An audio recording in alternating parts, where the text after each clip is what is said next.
मंगलम गौतमो गणी मंगलम कुंद कुंदार्यो जैन धर्मोस्तु मंगलम सर्वमंगल मांगल्यम सर्वकल्याणकारकम प्रधानम सर्वधर्माणां जैनम जयतु शासनम जैनम जयतु शासनम वंदितु सव्यसिद्धे धुवमचलमणोवमं गदिं पत्ते वोच्छामि समय पाहुड़ मृणमो सुद केवली भणिदं नमः समय साराय स्वानुभूत्या चकासते चित स्वभावाय भावाय सर्वभावांतरच्छिदे। मैं करता हूँ कर्म का कर्म है मेरा कर्म ऐसी मिथ्या मान्यता है मिथ्या तो अधर्म निज आत्म तल्लीनता सुखमय आत्म धर्म श्री जिन जिन वर देव ने यह समझाया मर्म। आज से 2000 साल पहले आचार्य कुंद कुंद देव ने भगवान महावीर के वाणी के उस महत्वपूर्ण अंश को इस समयसार ग्रंथ में लिखा जिससे हमारा आपका सभी जगत जन प्राणियों का कल्याण होने वाला है। आप सोचिए कि 2000 साल की आचार्य परंपरा में अनेक आचार्य हुए, उन्होंने अनेक ग्रंथ लिखे, किंतु उसके बाद भी समय सार जितना श्रेष्ठ समझा जाता है उतना अन्य कोई ग्रंथ नहीं समझा जाता। अर्थात कि समय सार को एक तरफ और बाकी सारा आगम कथनचित हम कहें तो एक तरफ, तब भी समय सार की हम महिमा नहीं कर सकते। क्यों? क्योंकि सबसे पहले तो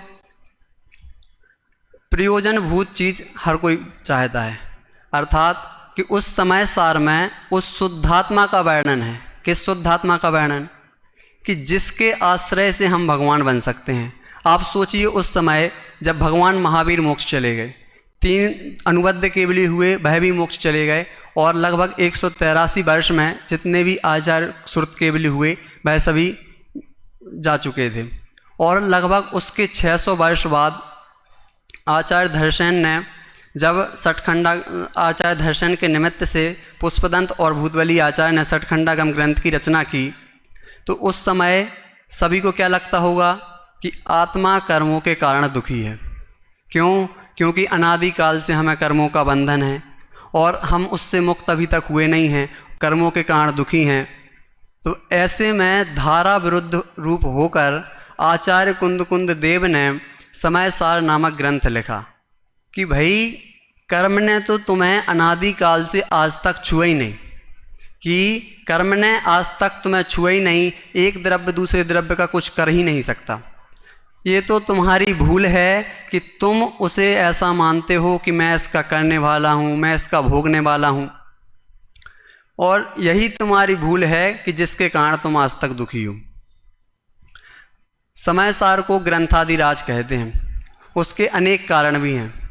उसमें एक कारण तो ये है कि निज शुद्धात्म तत्व का प्रतिपादन किया कि उस आत्मा को प्राप्त कैसे करना है। कि उस समय पर जैन थे, सभी जन थे, और हमारा सिद्धांत भी है कि हम भक्त नहीं भगवान बनेंगे। यानी हम भक्त बन के नहीं रहना चाहते, हम तो भगवान बनेंगे। लेकिन भगवान बनने का हमें मार्ग ही मालूम ना हो कि भगवान आखिर बनते कैसे हैं। तो उस चीज़ को आचार्य कुंद कुंद देव ने बतलाया। उन्होंने कहा, अहम एक को खल शुद्धो णिम मो डाण दंसण समग्गो, यानी मैं एक दर्शन ज्ञानमय नित्य शुद्ध हूँ, रूपी नहीं। ऐसे अपने स्वरूप को जानो तो तुम भगवान बन जाओगे। इस बात को आचार्य कुंद कुंद देव ने बतलाया। दूसरी बात प्रामाणिकता, कि किसी भी ग्रंथ को जब हम पढ़ते हैं या उसको अध्ययन करते हैं तो सबसे पहले ये देखते हैं उसको किसने लिखा। क्यों? क्योंकि सबसे पहले उसमें उसका जो मूल स्रोत है वह कहाँ से आया है। और जैनागम में जो मूल स्रोत है वह है सर्वज्ञ भगवान। यदि सर्वज्ञ के आधार से कोई भी ग्रंथ नहीं है, अथवा कहें सर्वज्ञ के द्वारा प्रणीत नहीं है, तो वह जिनवाणी नहीं कहलाती है। तो जो सबसे मूल जो स्रोत है वह है सर्वज्ञ भगवान। क्योंकि हम दैनिक जीवन में भी जितनी भी चीज़ें मानते हैं वह सभी सर्वज्ञ के आधार से मानते हैं। चाहे हम जैसे देखें कि पानी में जीव होते हैं, अनछने जल में जीव होते हैं, तो यह हमने किसके आधार से माना? सर्वज्ञ के आधार से माना। यदि सर्वज्ञ का आधार ना होता तो हम उसमें जीव नहीं मानते। जैसे आलू में जीव होते हैं या अन्य किसी भी चीज़ में, तो हम उसको सर्वज्ञ के आधार से मानते हैं। आज के समय में भी यदि किसी भी विषय को लेकर विवाद हो जाए कि यहाँ ऐसी बात है, यहाँ ऐसी बात है, या तर्क युक्तियों से ऐसी सिद्ध होती है, ऐसा नहीं हो सकता है, तो हम उस चीज़ को किस आधार से सॉल्व करते हैं कि आगम में क्या है। यदि आगम में वो बात है तो सत्य है, और आगम में नहीं है तो तर्क युक्तियों से सिद्ध होने पर भी वह हमारे मन को स्वीकृत नहीं होती है। दूसरी बात, आचार्य कुंद देव उन लोगों में से नहीं थे कि किसी ने कह दिया और हमने मान लिया, कि सामने भले ही सर्वज्ञ क्यों ना हो, उन्होंने कहा कि आपने जो कहा ठीक है, लेकिन मैं उसकी परीक्षा करूंगा, और उसको जब मैं स्वीकार कर लूँगा या मुझे वो चीज़ प्राप्त हो जाएगी तब मैं उस चीज़ को मानूंगा। इसीलिए वो 5वीं गाथा में लिखते हैं, तम एयत्त विहत्तम दाये हम अपनों सवेह वेण, यानी मैं उस एकत्व विभक्त आत्मा को अपने निज वैभव से दिखाऊंगा। अर्थात मैंने उस शुद्धात्मा की प्राप्ति की है कि जो सर्वज्ञ के द्वारा मार्ग बताया गया उसको मैंने जाना, समझा, स्वीकार किया, और उस मार्ग पर चलकर मैंने उसे प्राप्त किया है। उस आत्मा का अनुभव मैंने स्वयं किया है, इसलिए मैं तुम्हें बताऊंगा, और मैं तुम्हें बताऊं तो तुम भी उसी मार्ग से ग्रहण करना। ऐसा नहीं कि आचार्य कुंद देव ने प्राप्त कर लिया है तो अब मुझे परीक्षा करने की किसी भी प्रकार की ज़रूरत नहीं है, ऐसा नहीं है। उन्होंने कहा जब मैंने सर्वज्ञ की बात को परीक्षा करके स्वीकारा है तो तुम भी ऐसा जानकर कि कुंद आचार्य ने लिखा है तो एक तरीके से मानकर ग्रहण नहीं करना, अपितु उसकी परीक्षा करना, तर्क युक्तियों से उसे सिद्ध करना और उसके बाद उसे ग्रहण करना। आचार्य समंतभद्र देव को भी लगता है कुंद आचार्य देव की इन्हीं पंक्तियों से संबल मिला होगा, इसीलिए वो कहते हैं देवागमन नभोयान चामरादि विभूतया माया विश्वपि दृश्यन्ते नातस्तोमसिनो महान, यानी कि देवों का आना, गगन में विहार होना, चामर आदि ढोलना, ये सब तो मायावियों के भी देखी जाती हैं। हे देव, आप इसलिए महान नहीं हो। आप तो महान क्यों हो? क्योंकि आप में किसी भी प्रकार का दोष नहीं है। आपके जो वचन हैं वह युक्ति और आगम से अविरुद्ध हैं, इसलिए आप पूज्य हैं। उसके बाद तीसरा और महत्वपूर्ण बिंदु जिसके आधार से हम चर्चा करेंगे कि उन्होंने हमारी अनादिकालीन भूल से हमें परिचित कराया है। अनादिकालीन भूल क्या है? मिथ्यात्व, कि जो वस्तु जैसी है उसे वैसा न जानकर अन्यथा जानना, वह है मिथ्यात्व। वह 4 प्रकार की बुद्धियों के माध्यम से हम समझ सकते हैं। एकत्व बुद्धि, ममत्व बुद्धि, कर्तृत्व बुद्धि और भोक्तृत्व बुद्धि। एकत्व बुद्धि क्या है? कि पर को और अपने को एक मानना, यह है एकत्व बुद्धि। जैसे शरीर, हम शरीर को अपना मानते हैं। पंडित दौलत राम जी लिखते हैं ना, तन उपजत अपनी उपज जान तन नसत आपको नाश मान, यानी तन की उत्पत्ति में अपनी उत्पत्ति मानना, तन के नष्ट होने में अपना नाश मानना। इस प्रकार बाह्य पदार्थों में और अपने में, इन दोनों में एक पने का जो ज्ञान है वह है एकत्व बुद्धि। ममत्व बुद्धि, अपने को पर का कर्ता मानना अथवा पर को अपना कर्ता मानना, यह है ममत्व बुद्धि, कि मैं तुम्हारा स्वामी हूँ या तुम मेरे स्वामी हो, या मैं ये वस्तु मेरे अनुसार परिणमन करेगी, ये वस्तु मेरी है। इस प्रकार से जो मान्यता है वह है ममत्व बुद्धि। उसके बाद कर्तृत्व बुद्धि, कि अपने को पर का करने वाला मानना, कि किसी भी जो भी चीज़ परिणमन हो रही है वह स्वतंत्र रूप से परिणमन हो रही है, किंतु अपने को उस चीज़ का कर्ता मानना, यह है कर्तृत्व बुद्धि। और उसके बाद भोक्तृत्व बुद्धि, कि मैं पर को भोगने वाला हूँ अथवा पर मुझे भोगने वाले हैं। तो इस प्रकार की जो बुद्धि है, एकत्व बुद्धि, ममत्व बुद्धि, कर्तृत्व बुद्धि, भोक्तृत्व बुद्धि है, वह अनादिकाल से लेकर आज तक हमारे संसार में होने का कारण है। तो आचार्य कुंद देव ने उसी पर प्रहार किया। वो चाहते तो 5 पापों को समझा सकते थे, वो चाहते तो 4 कसायों को समझा सकते थे, वो चाहते तो कहते कि इस चीज़ में हिंसा है, इस चीज़ में अधर्म है, तो इस चीज़ को भी समझा सकते थे, लेकिन उन्होंने उस चीज़ को नहीं समझाया। अपन ने 10 लक्षण में मनीष जी भाई साहब के भी प्रवचन सुने थे, उसमें भी उन्होंने इसी प्रकार की बात कही थी कि 5 पापों को यदि तुम करोगे तो ज़्यादा से ज़्यादा क्या होगा, नरक चले जाओगे। किंतु यदि मिथ्यात्व नहीं छूटा, परमय एकत्व बुद्धि आदि नहीं छूटी, तो गारंटी से निगोध ही जाओगे। और निगोध में जाने के बाद ये संयोग अथवा ये आत्मा कल्याण करने का अवसर कब मिलेगा, इसका कोई ठिकाना नहीं है। तो आचार्य देव ने उस मिथ्यात्व बुद्धि पर, उस अनादिकालीन भूल पर प्रहार करते हुए सबसे पहले जो प्रथम 2 अधिकार हैं, जैसे पूर्वरंग अधिकार और जीवाजीवाधिकार, उसमें एकत्व बुद्धि और ममत्व बुद्धि, इनकी चर्चा की कि जीव किस प्रकार जीव और अजीव को एक मानकर उसमें उस जीव और अजीव को एक मानता है, उसके बाद जीव को अजीव का स्वामी मानता है अथवा अजीव को अपना स्वामी मानता है। तो इस प्रकार से एकत्व बुद्धि और ममत्व बुद्धि करता है। तो ज्ञानियों के द्वारा उसे पहचान लिए जाने पर जो हैं जीव और अजीव भिन्न भिन्न कर दिए जाते हैं। इस प्रकार की जो चर्चा है जीवाधिकार तक है। उसके बाद अधिकार प्रारंभ होता है कर्ता कर्माधिकार, जिसमें आचार्य देव की कर्ता कर्म की प्रवृत्ति क्या है इसको समझाते हैं। और आचार्य अमृतचंद देव सबसे पहले लिखते हैं, एकः कर्ता चिदह महिमी कर्म कोपादयोमी इत्यज्ञानाम समय दविता कर्तृकर्म प्रवृत्तिम। अर्थात एकः कर्ता चित, यानी एक चैतन्य आत्मा मैं करता हूँ। उसके बाद कर्म कोपादयोमी, अमी यानी सब। तो जो क्रोधादि जो हैं वह सब मेरे कर्म हैं। क्रोधादि से यहाँ तात्पर्य है द्रव्य कर्म, भाव कर्म और नौ कर्म। तो जो द्रव्य कर्म, भाव कर्म और नौ कर्म हैं ये सब मेरे कर्म हैं और मैं इनका करता हूँ।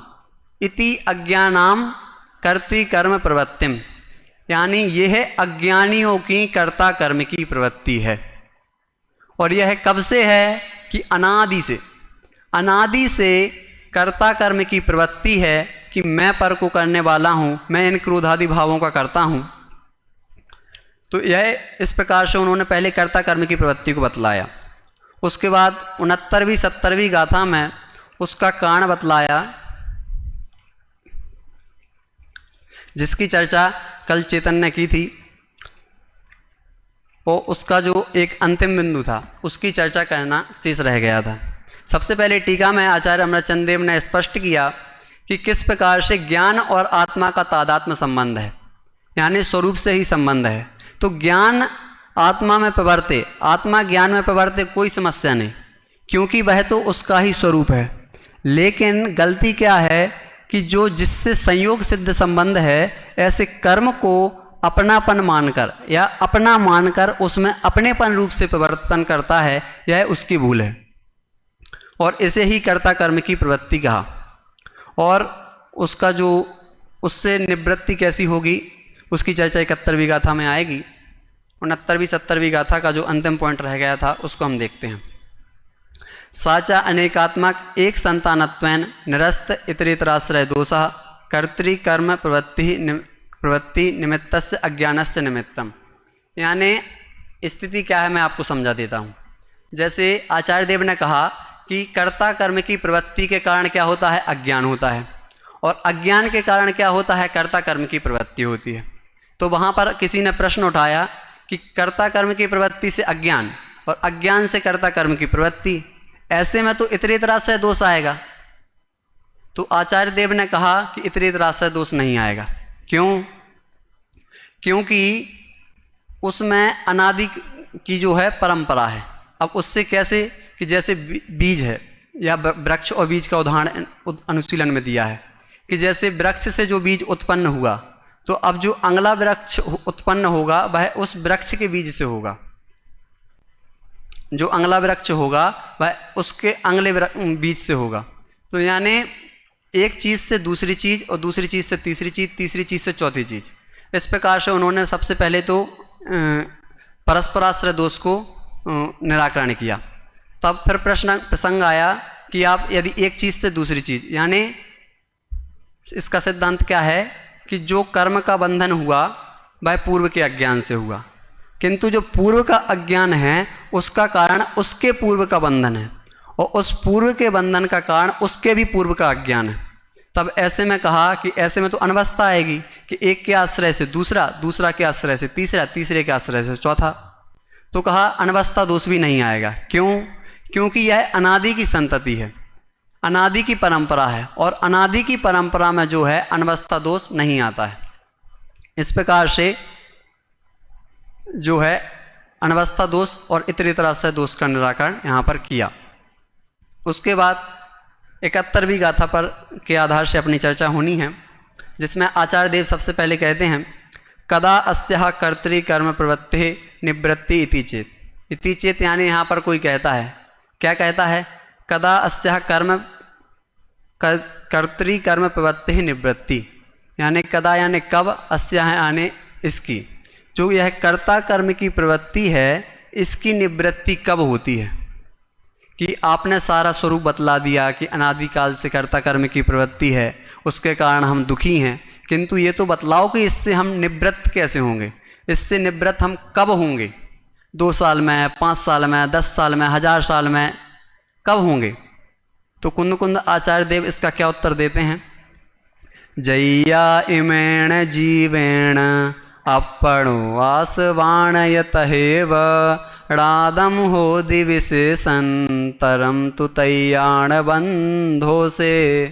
कि जय्या इमेण जीवेण अपणो आसवाण विशेषंतरम होदी रादम, यानी जय्या इमेण जीवेण, जब इस जीव के द्वारा, इमेण जीवेण अनेन जीवेन, इस जीव के द्वारा अपणो आसवाण आत्मा और आश्रमों में विशेष अंतरमणादम होदी, विशेष और अर्थात विशेष यानी भेद और अंतर यानी अंतर, तो भेद और अंतर रूप से ज्ञान होता है तैयाणा बंधो से, तब इसके बंध नहीं होता है। तो ये क्या जवाब हुआ कि प्रश्न में तो पूछा कि कर्ता कर्म की प्रवृत्ति की निवृत्ति कब होगी, और आचार्य देव उत्तर देते हैं कि जब आत्मा और आश्रमों में भेद और अंतर जान लेंगे तब उसकी निवृत्ति होगी। कि किसी ने, जैसे मान लो मैंने भाई साहब से पूछा, भाई साहब ने मुझसे पूछा कि दिव्यांश घर कब जाओगे, तो मैंने कहा कि जब आप कहोगे तब चला जाऊंगा। तो ये जब आपका आंसर थोड़ी हुआ, उन्होंने तो ये पूछा था कि कब जाओगे, 17 तारीख को जाओगे, 18 तारीख को जाओगे, लेकिन मैंने कहा भाई साहब जब आप छुट्टी दोगे, जब आप हाँ करोगे तभी तो मैं घर जाऊंगा। ठीक वैसे ही आचार्य देव इसका उत्तर देते हैं कि कर्ता कर्म की प्रवृत्ति से निवृत्ति कब होगी, कि उसका कोई काल फिक्स नहीं है कि 5 साल में हो जाएगी, 10 साल में हो जाएगी, 15 साल में हो जाएगी, उसका कोई काल फिक्स नहीं है। जिस दिन तुम आत्मा और क्रोधादि भावों को विशेष अंतर रूप से जान लोगे उसी दिन तुम्हारी निवृत्ति हो जाएगी। तारीख ये समझ लो, उस तारीख के फिक्स करने वाले तुम स्वयं हो, प्रश्न करने वाला स्वयं उस तारीख को फिक्स करने वाला है कि इस कर्ता कर्म की प्रवृत्ति से निवृत्ति कब होगी। उसके बाद इसमें जो विशेष शब्दाएं हैं उसको हम देखते हैं। अपणो आसवाण, यानी अपणो यानी आत्मा, और आसवाण यानी आश्रमों, यानी आत्मा जो है एक वचन और आश्रव जो है वह है बहुवचन। क्यों? क्योंकि एक निज शुद्धात्मा के सामने क्रोधादि भावों की समझ लो पूरी श्रृंखला है।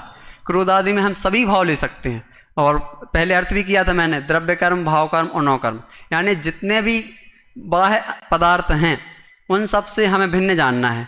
तो एक शुद्धात्मा के सामने अनेक क्रोधादि भाव हैं।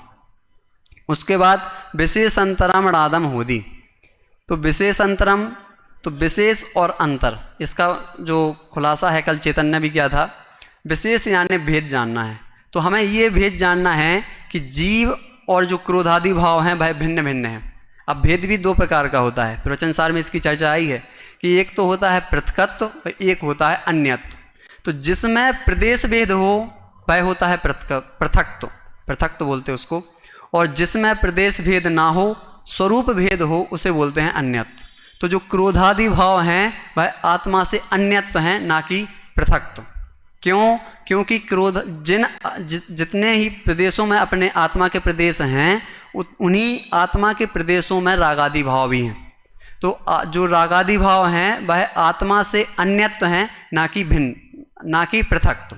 तो सबसे पहले वह अपना स्वरूप नहीं है, हमें ये जानना है। उसके बाद अंतरम, यानी उसमें क्या अंतर है, यानी उसका कैसा स्वभाव है, उसका क्या प्रयोजन है, उसका क्या कार्य है, इसको हमें जानना है। तो वैसा अंतर नहीं जानना है कि हाँ कोई कहे कि अंतर जानना है तो मैंने एक पेज लिया, एक तरफ आश्रव डाला, एक तरफ आत्मा डाला, लाइन खींची और दोनों में 10-12 पेज के अंतर लिख दिए। ऐसे अंतर जानने से काम नहीं होगा, अपितु उनमें अंतर है, उनमें स्वरूप भेद है, उनमें कार्य भेद है। हमें ये जानना है, मानना है। कैसा मानना है कि अंतरंग से मानना है। अंतरंग से कैसा कि दृढ़ श्रद्धान होना चाहिए। कैसा दृढ़ श्रद्धान होना चाहिए कि वस्तु स्वरूप ऐसा ही है, अन्यथा नहीं है। यद्मे वेदृशम चैव तत्वम नान्यन्य चान्यथा, कि यह इस प्रकार ही है, अन्य प्रकार से नहीं है। इस प्रकार का श्रद्धान होना चाहिए। तब क्या होगा, तय्या बंधों से, तब बंध नहीं होगा। अब इसमें एक शब्द छूट गया है, यतएव, यानी तथैव च, संस्कृत छाया में इसका अनुवाद किया है, तथैव च यानी वैसे ही। तो कैसे ही, आमतौर पर देखने पर क्या लगता है यह भर्ती का शब्द है, परंतु इसको हम पिछली गाथा से जोड़ सकते हैं। कैसे कि जैसे इन्होंने कहा कोहादिषु वट्टन तस्य तस्य कम्मस्य संचयो होदी, कि क्रोधादि में बर्तन करता हुआ उसके कर्म का संचय होता है। वैसे ही जब यह जीव आत्मा और आश्रमों में विशेष अंतर जान लेता है तब इसके बंध नहीं होता है। अर्थात पिछली गाथा से इसे कनेक्ट किया है। इस प्रकार से इसकी चर्चा थी। उसके बाद टीका प्रारंभ कहते हैं। उसके बाद आचार्य अमरचंद देव इस पर टीका लिखते हुए कहते हैं, यह किल स्वभाव मात्रम वस्तु स्वस्य भवनम तु स्वभावा, यानी जो वस्तु है वह स्वभाव मात्र है और स्वरूप से परिणमन होना यही उसका स्वभाव है। स्वभाव मात्र है यानी जो वस्तु जैसी है उसको वैसा ग्रहण करना है। इससे एक चीज का निराकरण होता है। किस चीज का, कि विभाव रूप परिणमन को वस्तु में शामिल ही नहीं किया। कि जैसे पानी ठंडा है तो जब उसकी गर्म अवस्था हुई तो वो गर्म अवस्था पानी का स्वभाव नहीं है, वैसे ही जो आत्मा है उसका शुद्ध परिणमन जो है वह उसका स्वभाव है, और जो विभाव रूप रागादि भाव रूप परिणमन है वह उसका जो है स्वभाव नहीं है। यानी जो रागादि भाव उत्पन्न होते हैं वह आत्मा के स्वभाव भाव नहीं है। इस चीज की यहाँ पर कथन हुआ। उसके बाद जो निर्मल पर्याय उत्पन्न होती हैं, यानी सम्यक दर्शन, सम्यक ज्ञान, सम्यक चारित, यह आत्मा का स्वभाव भाव होने से उस वस्तु में शामिल तो हैं, लेकिन जब बात दृष्टि के विषयभूत भगवान आत्मा की आती है तब उसमें हम अलग से उसका कथन नहीं करते हैं। क्यों? क्योंकि जो मूल वस्तु है उसमें किसी भी प्रकार का भेद नहीं है, वह तो अखंड है। उसमें ना द्रव्य से भेद है, ना क्षेत्र से भेद है, ना काल से भेद है, ना भाव से भेद है। गुरुदेव श्री ने इसी गाथा के अनुशीलन में नियम सार की चर्चा उठाई। उन्होंने कहा कि 38वीं गाथा में तो किसी श्रेष्ठ ने प्रश्न किया होगा कि 38वीं गाथा में तो 7 तत्वों से भी भिन्न कर दिया, यानी 7 तत्व भी परद्रव्य हैं, निर्मल पर्याय भी परद्रव्य हैं, उसका क्या कारण है? तो गुरुदेव श्री उसका उत्तर देते हैं, आचार्य देव वहाँ पर उसका उत्तर देते हैं कि वहाँ पर दृष्टि के विषयभूत भगवान आत्मा की बात है और उसमें किसी प्रकार का भेद नहीं होता है। यदि आप कहोगे सम्यक दर्शन आत्मा में उत्पन्न होता है कि नहीं, सम्यक ज्ञान आत्मा में उत्पन्न होता है कि नहीं, आत्मा में ज्ञान गुण है कि नहीं, यदि आप ऐसा भेद खड़ा करोगे तो वो जो शुद्ध वस्तु है वह प्राप्त नहीं होगी। सम्यक दर्शन ज्ञान चारित आत्मा में होते हुए भी यदि हम उसका कथन करेंगे तो जो शुद्ध वस्तु है, यानी यदि हम सम्यक दर्शन गुण को लेते हैं तो उस सम्यक दर्शन जो गुण है अथवा जो सम्यक दर्शन है उसकी पर्याय है, श्रद्धा गुण की पर्याय है। अब चूंकि पर्याय के आश्रय से आत्मानुभूति नहीं हो सकती, इसलिए क्या कह दिया कि दृष्टि के विषय में जो सम्यक दर्शन है अथवा जो निर्मल पर्याय हैं वह भी परद्रव्य हैं। क्यों? क्योंकि उस पर्याय के आश्रय से वास्तविक वस्तु स्वरूप, वास्तविक निःशुद्धात्मा जानने में नहीं आएगा। तो इस प्रकार से उस चीज का यहाँ पर निराकरण कर दिया। जो दृष्टि का विषयभूत भगवान आत्मा है उसमें पर्याय का निराकरण किया। उसमें एक और पॉइंट है कि द्रव्य छेद काल भाव इनकी हमें अखंडता लेना है। तो 2 चीज़ें होती हैं। सबसे पहले एक तो द्रव्य, दूसरा पर्याय। अब द्रव्य भी तीन प्रकार से है कि एक तो जो हम 6 द्रव्य वाला द्रव्य कहते हैं, जीव, अजीव, जीव, पुद्गल, धर्म, आकाश, काल, एक तो ये द्रव्य हो गया। दूसरा द्रव्य, क्षेत्र, काल, भाव, इनका जो सामान्य वाला अंश है, यानी जैसे द्रव्य है तो द्रव्य में दो चीज़, सामान्य और विशेष, क्षेत्र में भेद और अभेद, काल में नित्य और अनित्य, भाव में एक और अनेक। तो इसमें जो अभेद, एक, नित्य और सामान्य, यह जो 4 चीज़ें हैं वह द्रव्य का विषय है, यानी उसको भी द्रव्य कहते हैं। और जो पर्याय, जैसे किसी भी वस्तु में 2 प्रकार की चीज़ें पाई जाती हैं, हमने परीक्षा मुख में पढ़ा भी है, सामान्य, विशेष, आत्मा, तदर्थो, विषया। वैसे ही जो कोई भी वस्तु है वह द्रव्य, क्षेत्र, काल, भाव की अपेक्षा उसमें 2 चीज़ें हैं कि जैसे द्रव्य की अपेक्षा उस वस्तु सामान्य भी है और विशेष भी है, यानी एक उसका मूल ध्रुव स्वभाव भी है और एक उसका पर्याय स्वभाव भी है। तो यहाँ पर द्रव्य की अखंडता, काल की अखंडता, क्षेत्र की अखंडता और भाव की अखंडता, तो इन चारों की अखंडता जो है दृष्टि के विषय में शामिल है। और जो उसकी अखंडता है, यानी जिसमें भेद करके कथन किया गया है, उसे पर्याय नाम देते हैं। वो पर्याय जो है वह दृष्टि के विषय में शामिल नहीं है, इसलिए क्या कहते हैं कि जो पर्याय है वह दृष्टि के विषय में शामिल नहीं है, किंतु जो काल की नित्यता रूप अखंडता है वह उस दृष्टि के विषय में शामिल है। तो इस प्रकार एक किल स्वभाव मात्रम वस्तु स्वस्य भवनम तु स्वभावा, यानी जो वस्तु है वह स्वभाव रूप ही परिणमन करती है, स्वभाव रूप ही परिणमन करती है, व्यवहार रूप परिणमन नहीं करती है। अथवा कहें व्यवहार रूप परिणमन करने का उसका स्वभाव नहीं है, लेकिन उसमें एक स्वभाव है, परस्पर विरुद्ध लग सकता है कि व्यवहार रूप परिणमन होने का भी आत्मा में स्वभाव है, यानी व्यवहार रूप स्वभाव ऐसा आत्मा में नहीं, 6 द्रव्यों में, 6 द्रव्यों में नहीं, आत्मा में, और यानी जीव द्रव्य में और पुद्गल द्रव्य में, जीव द्रव्य और पुद्गल द्रव्य में व्यवहार रूप परिणमन का भी स्वभाव है, जिसे कहते हैं हम व्यवहार स्वभाव। तो जो वस्तु है वह स्वभाव मात्र है और स्वभाव रूप से परिणमन करती है, और जो स्वभाव रूप से परिणमन करती है उसे ही स्वभाव कहते हैं। उसके बाद कहते हैं, इस लोक में वस्तु अपने स्वभाव मात्र ही होती है और स्व का होना ही स्वभाव है। इससे यह निश्चय हुआ कि ज्ञान का होना परिणमना आत्मा है और क्रोधादि का होना परिणमना क्रोधादि है, यानी ज्ञान रूप से परिणमन करना उसका नाम ज्ञान, और क्रोधादि रूप से परिणमन करना उसका नाम क्रोध, क्योंकि उसका नाम क्रोधादि। यहाँ पर सबसे पहले 2 चीज़ों में भिन्नता बतलाना चाहते हैं कि ज्ञान और जो क्रोधादि भाव हैं वह भिन्न हैं। अब यहाँ पर इंटरेस्टिंग बात तो ये है कि जो रागादि भाव हैं, क्रोधादि भाव हैं, वह आत्मा में ही उत्पन्न होते हैं। अब आप कहोगे कि उसी चीज़ में उत्पन्न होते हैं, और आप कहते हो कि वह उसका अंग नहीं है अथवा वह उस रूप नहीं है। कि कोई चीज़ हमारे यहाँ रखी हो, मान लो कोई चीज़ हमारे यहाँ हो, तो आप उसको अपना कहोगे कि नहीं कहोगे? तो क्या कहते हैं कि ये वह जो क्रोधादि भाव हैं वह आत्मा में उत्पन्न तो होते हैं, किंतु आत्मा को दुख का कारण है। जैसे शरीर में कोई रोग हो जाए, शरीर में कोई फोड़ा हो जाए, तो वह फोड़ा शरीर का अंग है कि नहीं है? अब यदि आप कहते हो कि शरीर का अंग है, तब कहते हैं कि आप उसको मिटाने का उपचार क्यों करते हो? और यदि शरीर का अंग नहीं है तो वह शरीर आपके शरीर में उत्पन्न क्यों हुआ? तो कहते हैं कि भले ही हमारे शरीर में उत्पन्न हुआ, फिर भी वह हमारा नहीं है। क्यों? क्योंकि वह हमें दुख का कारण है।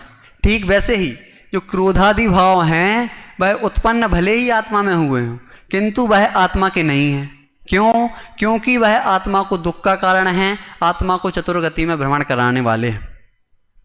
तो इस प्रकार से जो वस्तु का स्वभाव है वह स्वभाव रूप से परिणमन करने का है। तो जो ज्ञानादि का स्वभाव है वह ज्ञानादि रूप से परिणमन करने का है, और क्रोधादि का जो स्वभाव है वह क्रोधादि रूप से परिणमन करने का है।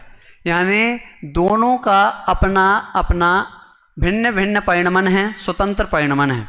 इसमें जो 69वीं 70वीं गाथा में पुरुषार्थ सिद्धि उपाय का कोटेशन दादा ने दिया है, उसमें क्या कहते हैं कि जो जीव के स्वयं के परिणामों से जो है उसको बंध होता है, किंतु जो क्रोधादि भाव हैं उनका भी उस समय तत्समय की योग्यता होती है।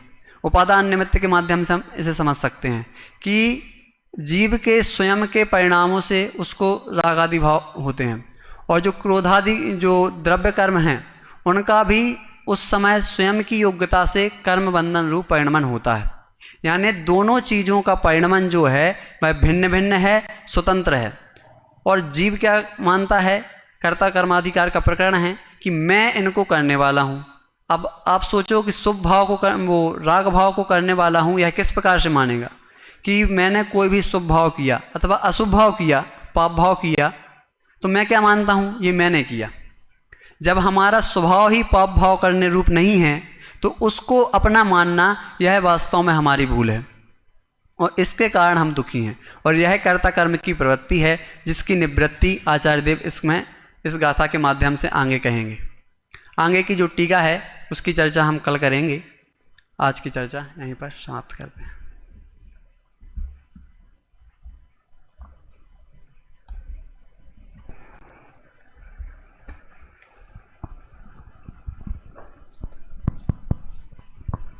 हेलो।